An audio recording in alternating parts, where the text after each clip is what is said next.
Innal hamdalillah nahmaduhu wa nasta'inuhu wa nastaghfiruh wa natubu ilaihi wa na'udzu billahi min syururi anfusina wa sayyiati a'malina may yahdihillahu fala mudhillalah wa may yudlil fala hadiyalah asyhadu an la ilaha illallah wahdahu la syarikalah wa asyhadu anna muhammadan abduhu wa rasuluh sallallahu alaihi wa ala alihi wa ashabihi wa sallama tasliman katsira amma ba'd. Ahibatil kiram rahimani Allah wa iyyakum, hadirin wal hadirat yang dimuliakan Allah. Kita bersyukur pada Allah bisa melanjutkan kembali pembacaan dari kitab Tadhkiratus Sami' wal Mutakallim karya Ibnu Jama'ah rahimahullahu taala. Masih dalam adab seorang guru ketika mengajar. Setelah kita selesaikan adab yang keenam, yang kelima ya. Sekarang kita masuk adab yang keenam. Qala al-mu'allif rahimahullah as-sadis alla yarfa'a sautahu, tidak mengangkat suara zaidan ala qadril hajah, melebihi kebutuhan. Ya, jangan terlalu teriak-teriak gitu ngajar. Ngajar santai tapi tidak juga enggak kedengeran ya. Yang penting bagaimana tersampaikan itu suara terdengar oleh murid dengan jelas, tidak harus teriak-teriak yang memekakan telinga, yang membuat dada berdebar-debar. Wala yakhfidahu khafdan, dan juga tidak merendahkannya dengan kerendahan la yahsulu ma'ahu kamalul faidah, yang tidak dihasilkan bersamanya kesempurnaan faidah. Jadi murid itu kurang dengar gitu, hilang satu kata itu bisa salah paham, hilang satu kata bisa udahlah enggak lanjut nyatet, enggak kedengeran tadi. Ya, intinya banyak kekurangan ya, tidak sempurna. Maka ya dalam hal menyampaikan tadris, menyampaikan pelajaran, ini diukur ya volume suaranya. Nah sekarang adanya mikrofon, ini bisa lebih memudahkan ya bagi para guru, tidak menguras tenaga untuk mengeluarkan suara ya. Jadi lebih hemat tenaga.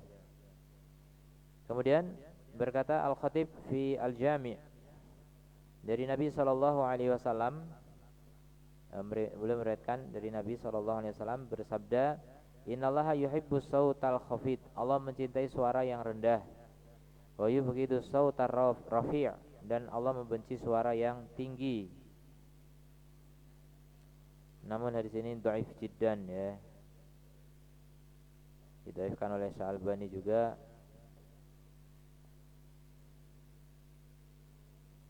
Dan dari Abu Umamah radhiyallahu anhu bahasanya Rasulullah sallallahu alaihi wasallam kana yakrahu, Rasulullah membenci an yara ar-rajula jahiran, melihat seorang yang jahiran, suaranya keras, teriak-teriak, rafi'a as-saut, mengangkat suara.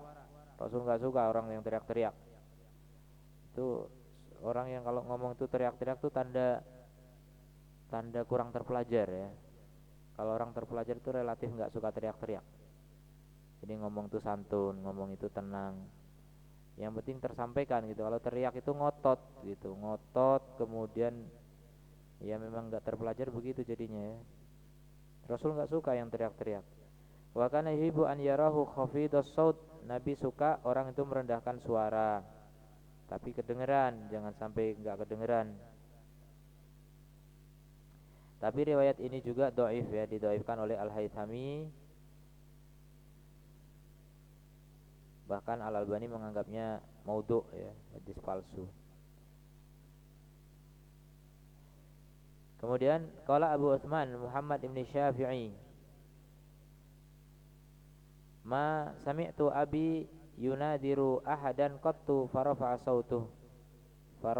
sautah. Ini anaknya Imam Asy-Syafi'i rahimahullah ta'ala bercerita, aku tidak pernah mendengar bapakku berdialog, munadharah, bahkan berdebat ya dengan seorang pun kemudian mengangkat suaranya. Jadi kalau orang debat mengangkat suara itu karena memang kehabisan hujah, dia harus menang dengan ngototnya itu gitu, dengan suara tinggi. Kadang bikin musuh keder gitu kan, lawan keder, jadi akhirnya kalah. Nah itu mencari kemenangan dengan cara yang tidak fair ya, tidak ilmiah. Ini bukan lomba adu suara ini lomba, bukan lomba juga ya, artinya diskusi untuk mencari kebenaran berdasarkan data dan fakta ilmiah, bukan siapa yang paling keras suaranya ya.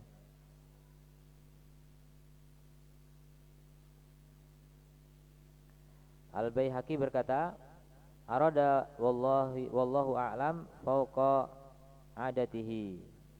Kata Al-Baihaqi dan Al-Baihaqi itu disebut oleh ulama sebagai semua ulama Syafi'iyah itu punya utang jasa terhadap Imam Asy-Syafi'i kecuali Al-Baihaqi. Asy-Syafi'i punya utang jasa sama Al-Baihaqi karena Al-Baihaqi begitu banyak membela Imam Syafi'i ya, sampai seakan-akan Imam Syafi'i ini utang budi sama Al-Baihaqi gitu. Punya kitab Al-Manaqib Asy-Syafi'i Al-Baihaqi. Jadi kata Al-Baihaqi, maksud Imam Syafi'i wallahu alam nih, ini pembelaan juga nih.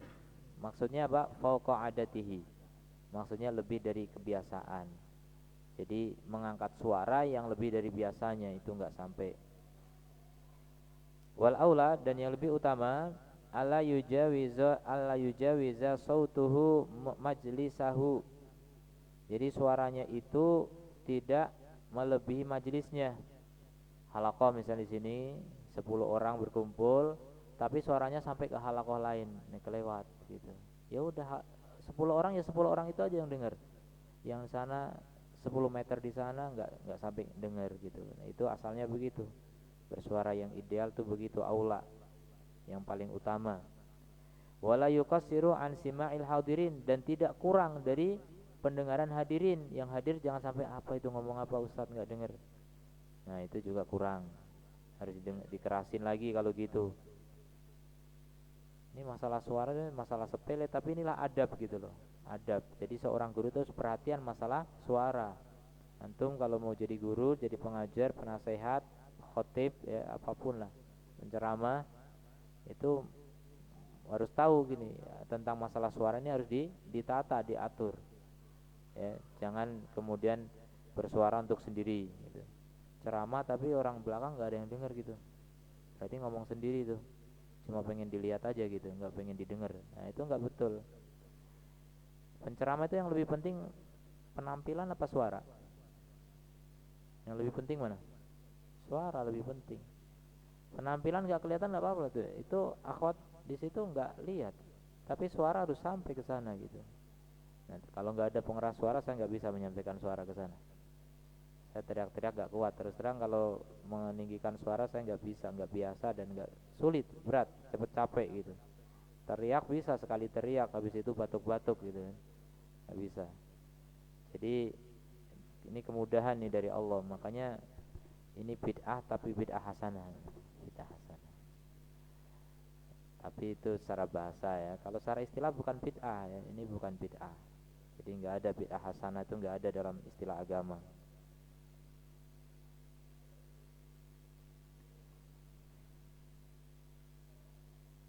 Kemudian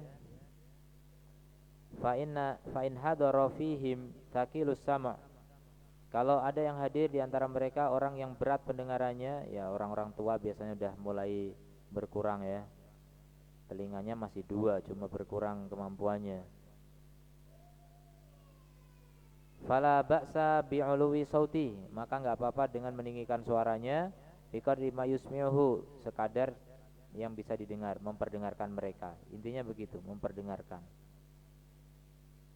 Faqad ruwiya fi fadilati dzalika, telah diriwayatkan tentang keutamaan hal itu, haditsun, sebuah hadis, wala yasrudu al-kalam sardan. Udah. Ini titik. Jadi kalau di tulisan Arab itu koma itu artinya titik. Di catatan kaki disebutkan yakni wallahu a'lam hadis Sahal bin Sa'ad. Jadi maksudnya hadis di sini adalah hadis Sahal bin Sa'ad. Ini wallahu alam kata pentahqiq ya. Karena penulis enggak menjelaskan hadis yang mana. Kira-kira pentahqiq mengira wallahu alam ini hadis Sahal bin Sa'ad.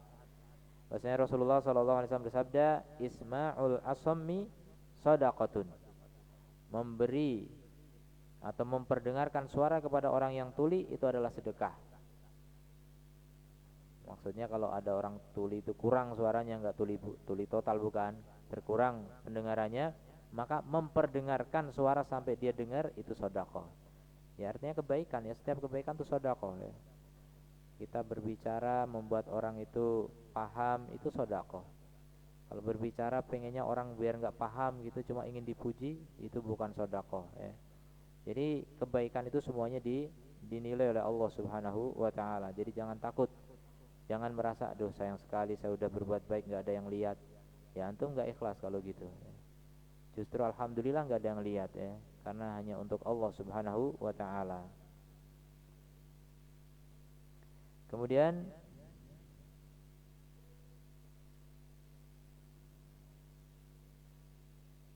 tapi ini hadis dhaif lagi ya. Memperdengarkan orang tuli itu sedekah, ini dhaif juga. Banyak hadis dhaif ya. Cuma ulama kadang mempermudah dalam masalah fadailul amal ya, keutamaan amal, sebagian mendatangkan terutama ketika memang hadis itu sejalan dengan maqasid syariah gitu, tidak berseberangan dengan maqasid syariah, tidak masalah. Tapi kalau hadis yang jelas bertentangan dengan syariat, bertentangan dengan hadis lain yang sahih, tentu itu nggak dipakai ya. Tapi kalau hadis itu memang nggak bertentangan, sesuai dengan syariat secara umum, tujuan syariat, maka sebagian ulama mempermudah untuk meriwayatkan hadis dhaif, tapi disertai penjelasan ini dhaif, nggak masalah. Jadi itu ilmu gitu. Ini dhaif. Setidaknya secara makna kadang sahih. Dhaif sanadnya tapi maknanya sahih, maknanya tidak bertentangan dengan syariat gitu. Kemudian wala yasrudul kalam sardan, dan jangan apa ini yasrudu namanya, apa namanya, pokoknya bicara tanpa jeda gitu, apa namanya, Hah? Nyerocos ya, iya, nggak nyerocos dengan senyerocos-nyerocosnya. Sardan, ini taukid ya, sardan ya, full mutlak. Bal yurattiluhu, tapi mentartilkannya. Nah tartil kalau dalam ilmu tajwid maksudnya apa? Selain baca Quran sesuai dengan tajwid itu makna tartil, ada makna lain dari tartil apa? Hah? Pelan ya, pelan-pelan, jangan cepat. Nah sardan itu cepat gitu, nyerocos cepat gitu, ngomong cepat gitu kan, kayak dikejar apa gitu.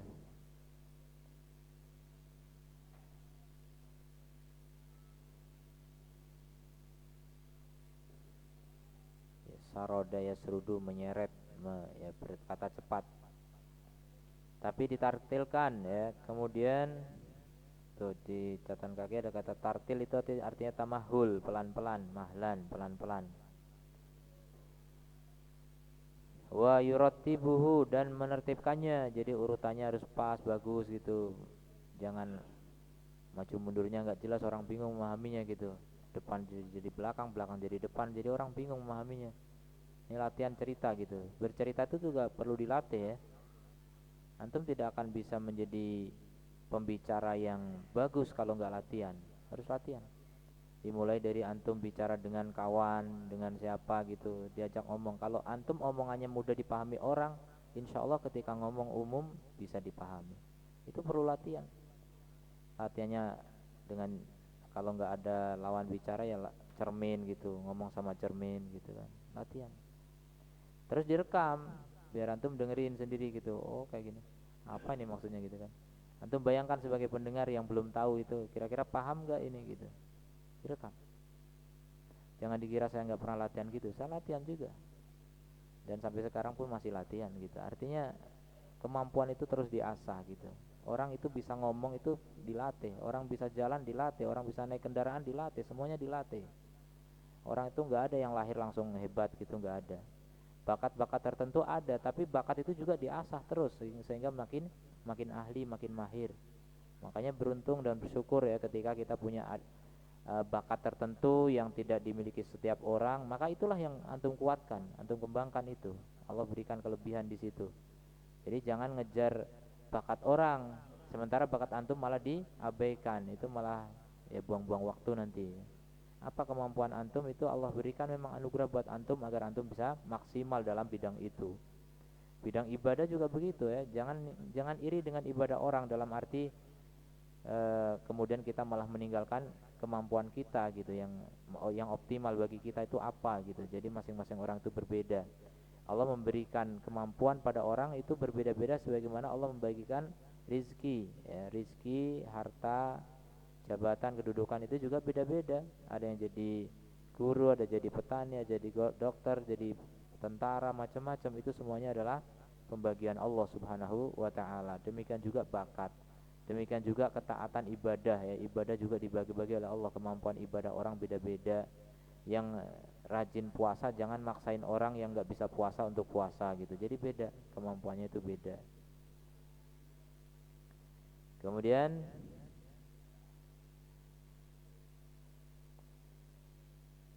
wa yatamahhalu fihi, dan pelan-pelan padanya, liyufakkira fihi huwa wasami'uhu, agar berfikir di dalamnya dia dan juga pendengarnya. Jadi pelan. Jadi memang apa namanya, pembicaraan itu beda-beda ya. Ada pembicaraan yang berat untuk dipahami. Nah, itu lebih pelan. Kalau yang gampang dipahami mungkin cepat-cepat tidak masalah. Kadang kalau cerita itu nggak masalah, cepat ya, cerita gampang dicerna, gampang. Tapi kalau sudah pernyataan tertentu yang butuh pemikiran dipahami, itu harus pelan, nggak boleh ngebut, nggak boleh cepat-cepat. Karena kecepatan guru tentu beda dengan murid ya. Guru ini udah sering mungkin baca pernyataan itu atau mendengar pernyataan itu. Murid baru sekali-kalinya itu, kan berat, sulit ya. Nah, itu perlu juga nanti murid mengingatkan guru ya. Afwan Ustadz, mohon diulangi, kayaknya saya nggak bisa nangkap dengan baik gitu. Mungkin dikurangi sedikit kecepatannya gitu. Perlu diingatkan, ditegur ya. Karena orang nggak sadar, perasaannya udah gampang gitu. Karena orang mengajar itu gampang aja semua. Tapi bagi murid yang baru pertama kali dengar itu memang agak sulit ya. Terutama belajar nahwu ya, nahwu itu nggak boleh cepat-cepat ya.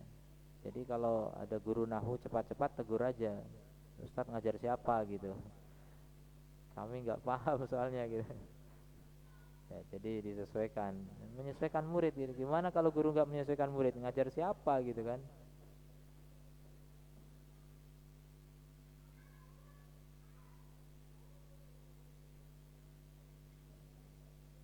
Kemudian wa qad ruwiya anna kalam Rasulillah sallallahu alaihi wasallam kana faslan. Telah diriwayatkan bahwasanya kalam Rasulullah sallallahu alaihi wasallam itu faslan. Faslan itu terpisah-pisah gitu. Perkata jelas perkatanya.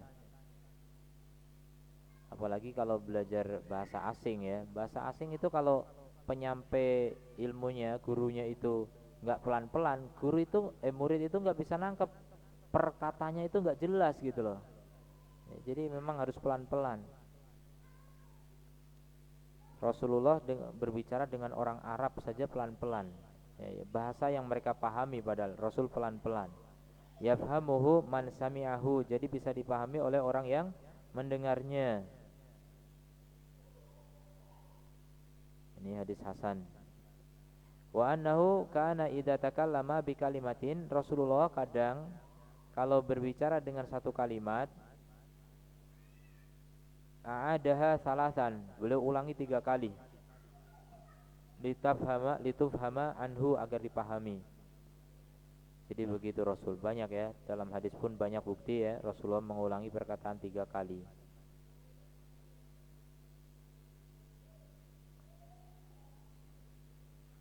Dan rata-rata penceramah hari ini nggak mengamalkan hadis ini, memang agak sulit, kurang sabar rata-rata. Ngapain ini diulang-ulang terus gitu kan. Mungkin orang juga nggak sabar dengernya, padahal itulah ilmu gitu. Ilmu itu bukan apa yang didengarkan selama 1 jam kemudian cepat selesai 1 jam itu, terus kalau dicatat itu numpuk gitu, bukan. Ilmu itu adalah apa yang berkesan di hati, apa yang kalau kita pergi dari majelis kita masih terngiang-ngiang, itulah ilmu. Tapi kalau perkataan cepat 1 jam itu ceramah, khutbah contohnya, antum dengar khutbah, bagus khutbahnya, tapi lupa. Karena khutbah itu cepat. Khutbah itu beda dengan tadris, dengan taklim ya. Makanya taklim jangan disamakan dengan khutbah. Muhadharah, ceramah itu harus lebih dekat kepada tadris daripada khutbah ya. Kalau khutbah memang cepat itu. Tapi kalau mengajar di kelas apalagi itu pelan-pelan diulang ya, tidak masalah diulang, tanya jawab gitu dan seterusnya. Itu tidak sebagaimana khutbah. Khutbah nggak boleh tanya, antum khutbah tanya Ustaz gitu. Antum salah.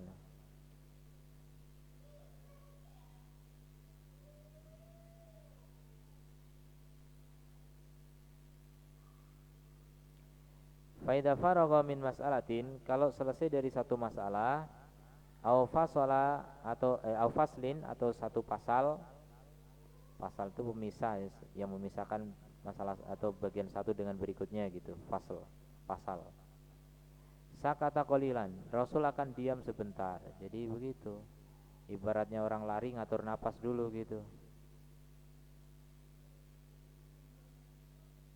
Hatta yatakallama man fi nafsihi kalamun alaih, sehingga berbicaralah orang yang di dalam dirinya ada pembicaraan gitu, mungkin mau bertanya atau apa gitu, ada kesempatan untuk mikir, ada kesempatan mungkin untuk menanyakan ke kawannya dan seterusnya. Lianna eh,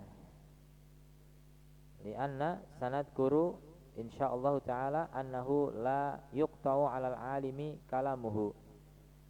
Sungguhnya kami akan menyebutkan insyaallah taala bahwasanya tidak boleh dipotong ya atas orang alim kalamnya. Jadi kalamnya nggak boleh dipotong kalau sedang ceramah. Faida lam yaskut hadhihi sakta, kalau orang alim itu nggak diem dengan diem sebentar ini, saktah itu diem sebentar.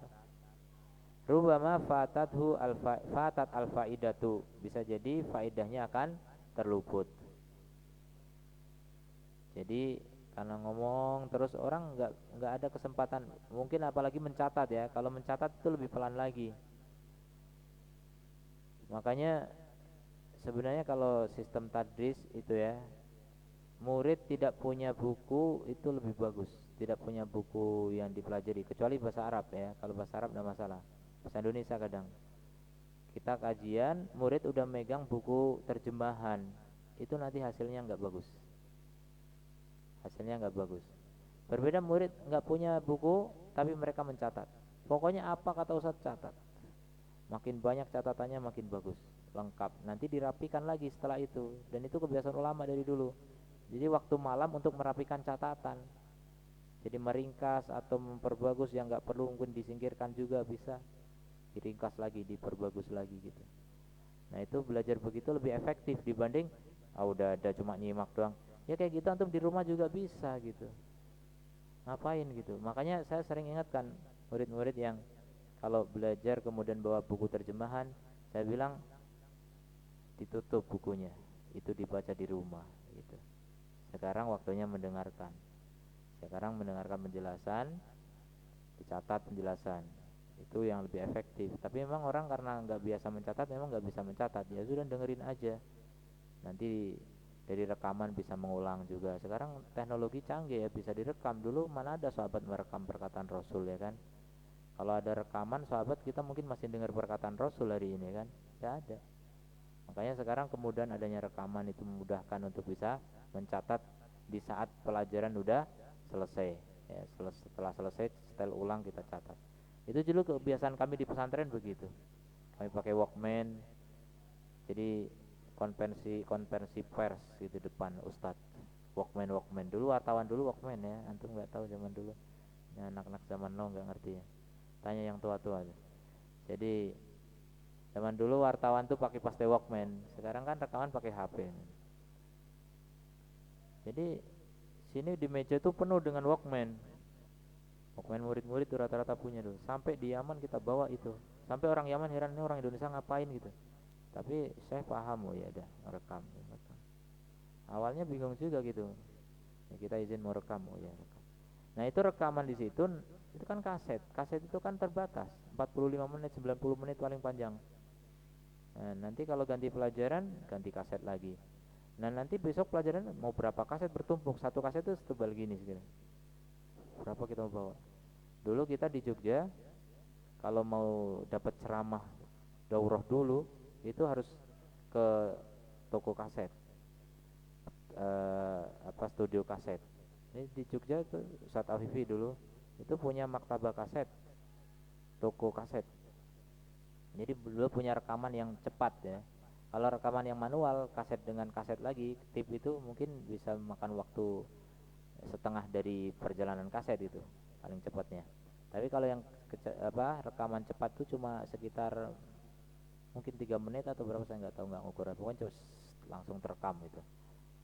Nah itu dari rekaman kita beli, saya punya dulu sifat sholat Nabi Ustadz Yazid 6 kaset saya beli gitu. Jadi yang biasa kita beli-beli kaset gitu, selain beli buku-buku kita beli kaset-kaset rekaman begitu, ceramah Ustadz Yazid berapa tahun yang lalu gitu. Itu file-filenya begitu dengan kaset dulu. Sekarang Masya Allah internet ini memudahkan sekali kan. Ringkas ini satu kayak gini udah berapa giga, itu berapa kitab masuk, berapa audio, berapa video, Masya Allah. Ilmu semua, tapi jadinya pinternya ini yang pinter, ininya enggak gitu kan. Itu masalahnya. Ini smartphone, bukan smart people ya kan. Orangnya enggak smart, orangnya stupid ini, repot. Stupid people with smartphone.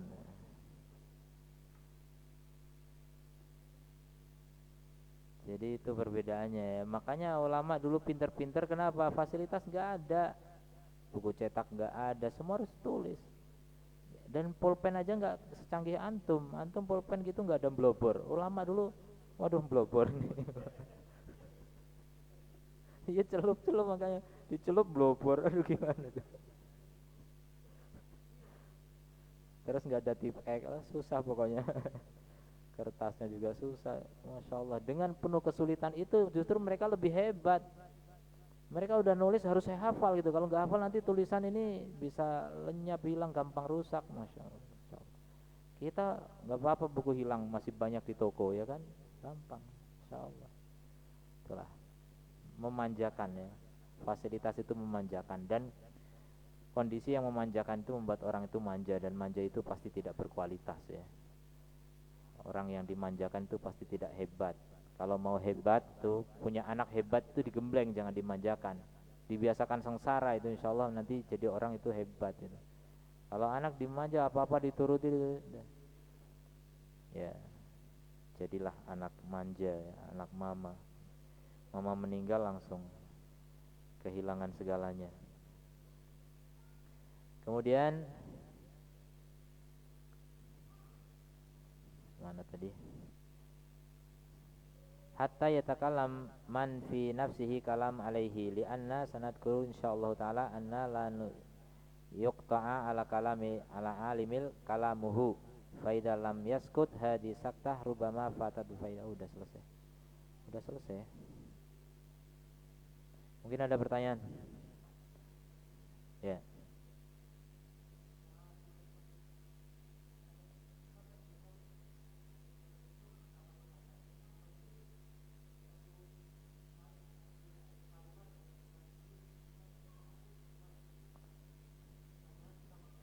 Perkata maksudnya belajar apa nih, bahasa Arab?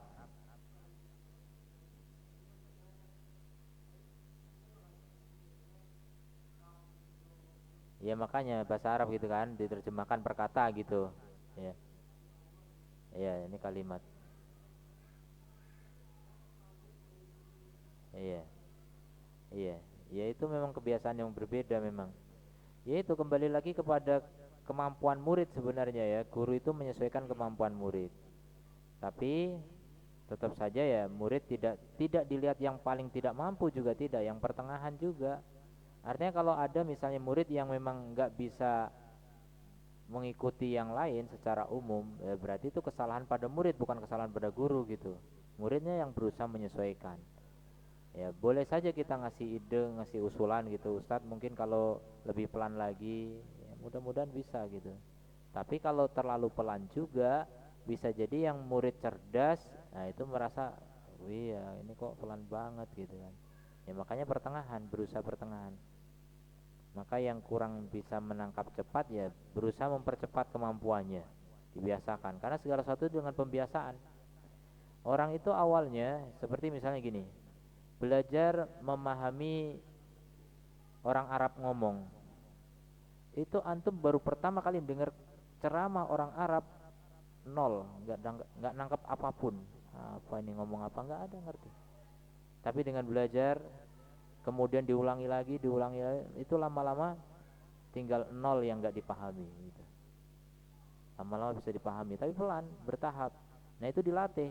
Nah telinga dengan dilatih sering mendengarkan akhirnya terbiasa, ternyata bisa gitu. Itu baru satu penceramah. Nanti ganti orang lagi, cara ngomongnya beda, kecepatannya beda, itu juga butuh penyesuaian lagi gitu. Dan orang juga punya gaya bahasa yang beda-beda gitu. Makanya itu juga butuh pembiasaan. Jadi intinya segala sesuatu itu dengan dilatih ya. Nggak ada orang apa-apa tiba-tiba langsung ahli, langsung bisa gitu, enggak. Semuanya dengan latihan. Bisa dilatih.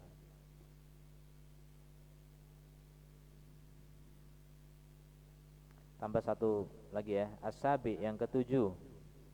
An yasuna majlisahu anil lagot.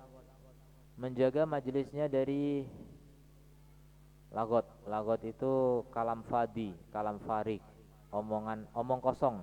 Kalam farik itu omong kosong, obrolan yang nggak penting gitu. Nah itu sebaiknya guru bisa mengkondisikan itu ya. Ya tentu saja kalau ada guru ya memang omong kosong relatif berkurang ya. Biasanya kalau guru keluar baru mulai ada omong kosong lah di situ. Omong kosong itu omongan yang nggak ada manfaatnya tapi nggak ada dosanya. Jadi omong kosong itu lebih bagus daripada omong ghibah, daripada omong yang mengandung dosa gitu. Masih mending omong kosong itu. Cuma obrolan ngalor ngidul nggak jelas gitu. Nah itu sebaiknya kalau memang ada guru ya itu dihindari omong-omong kosong itu. Fainal lagota tahtal lagot. Salah. Fainal ghalata tahtal lagot. Ini bahasa Arab tuh unik ya. Tuh dibolak-balik kata. Sesungguhnya golat itu kekeliruan di bawah lagot, banyak omong. Jadi kalau orang banyak omong itu pasti akan salah, pasti. Wa an raf'il aswati, dan juga berasal dari meninggikan suara-suara, wa ikhtilafu jihatil bahthi, dan berbedanya arah-arah pembahasan.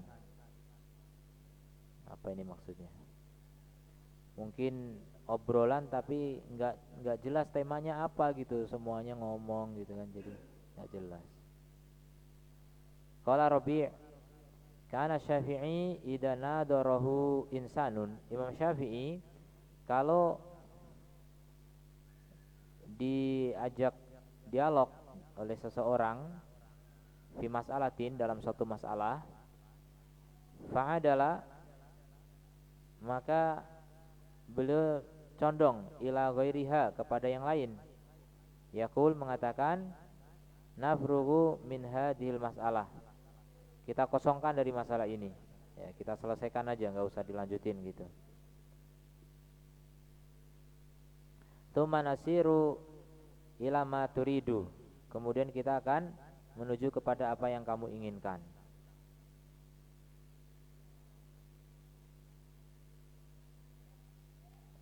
Oh, jadi nggak mungkin Imam Syafi'i ketika mau berdialog dengan seorang kemudian sementara masih tersisa pembahasan yang lain gitu. Jadi kita selesaikan dulu masalah ini baru kita akan bicara dengan kamu dalam masalah yang kamu mau, yang kamu inginkan gitu. Jadi nggak dicampur ya. Itu namanya ikhtilaf jihatul bahthi tadi. Jadi kalau contoh ya, banyak terjadi orang kadang debat, temanya udah jelas tapi kemudian ada satu yang kemudian dia ngeles ke sana kemari, jadi nggak fokus, ini kita ngomong apa, jangan ke sana kemari gitu. Nah itu harus fokus. Jadi kalau ngomong nggak fokus itu nggak layak untuk diajak diskusi. Itu orang yang udah takut kalah biasanya gak banyak ngelesnya ya, banyak hilah, banyak mengelak. Yatalatafu fi daf'i dzalika min mabadihi qabla intisyarihi wa thawrani an-nufusi. dan bersikap lembut ya dalam menolak hal itu, min mabadihi dari permulaannya, qabla intisyarihi sebelum dia bangkit, wa thawrani nufusi atau bergolaknya jiwa. Artinya nggak bikin orang marah lah gitu. Ketika apa? Menegur untuk kembali ke topik yang dimaksud ya. Wa yudzakiru al-hadirin, kemudian mengingatkan orang-orang yang hadir bima jaa fi karahiyatil mumarati ya, mengingatkan mereka tentang apa-apa yang datang ya, dari dalil ya, tentang dibencinya mumarat, miro apa namanya, debat kusir.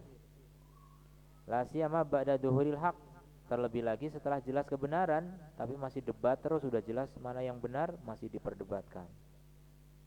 Wa anna maksudal ijtima', dan bahasanya maksud dari perkumpulan zuhurul haq adalah munculnya kebenaran, nampaknya kebenaran.